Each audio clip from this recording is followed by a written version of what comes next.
Demak, men molniya taqmoqchi bo'lsam, birinchi navbatda men kiyimimni ham o'rtasini bo'lib olishim kerak.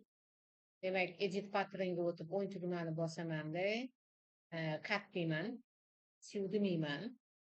Sababi cut and sew desam, bilasizlarki, menda tikib bunaqa qilib qo'yadi. Mana. Keyin ozgina orasini ochib qo'yaman. Qirqim masofada. Demak, bu yerda menda mana molniya belgisi bor. Mana.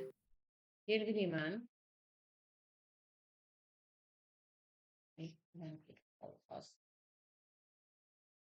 Demak, men bu boshiga ushlayman-da.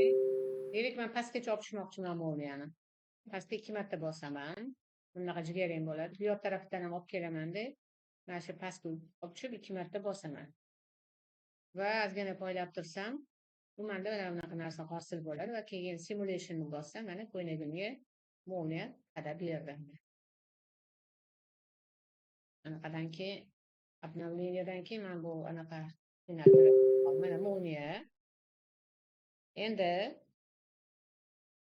buni ustiga 2 marta bossanglar, sizda mana bitta property editorda, ya'ni molniyani mana sabachkasini ustiga 2 marta bossanglar, property editorda sizda mana shu haqda hamma ma'lumotlar kelib chiqadi. Demak, molniyani anaqasi, sabachkasi deymiz-ku. Mana sabachkasi. Demak, menga mana bunaqa shakl yoqyapti. Marta bosuvdim mana. Keyin aytyapti, pasti slayderini o'zgartirdim. Endi pulyalar. Pulya bu menda mana bu yuradiganmi. Demak, mana ham o'zgardi.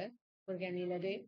Tak, endi aytyaptiki, bir taraflama ochiq end bo'lsinmi yoki ikki yoq taraflama bo'lsinmi deyapti. Molniya ikki yoq taqiladigan. Menga endi bu ko'ylak bo'lgani uchun bir yoq taraflama bo'lsin. Agar pultli bo'lsa, siz ikki yoq taraf tanlasangiz bo'ladi. Tepasi qanaqa shaklda bo'lsin, pasti qanaqa shaklda bo'lsin deyapti. Demak, menga mana bu yoqyapti pastiga. Mana.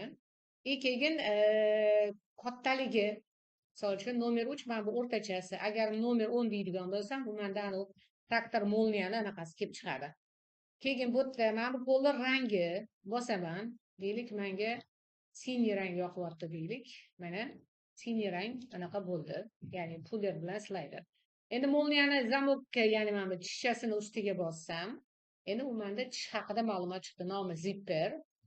Tak, demak, u mana razmeri, uzunligi plastikdan tayyorlangan ekan. Mana o'yishtalik, naylon bo'lsinmi, boshqa bo'lsinmi, jinsi bo'lsinmi. Deylik, men metal dedim. Metallический mana bo'ldi. Keyin bu uni teksturasi OBJ formatda mayli qolsin. Keyin uni kattaligi. Agar men o'sha boyga aytganimdek 10 qiladigan bo'lsam, simulationni bossam, mana traktor molniya menda hosil bo'ldi. Menga u kerak emas. Lekin o'zini holati yaxshi. Fabrik, ya'ni materiali nimadan qilinganligi o'zi qoladi. Yana molniyani ustiga bosaman. Aytamanki, buni molniyani rangi. Deylik, bu ham menda ko'k bo'lsin. Apply and close dedim. Mana ko'k izli, ko'k anaqali molniyam.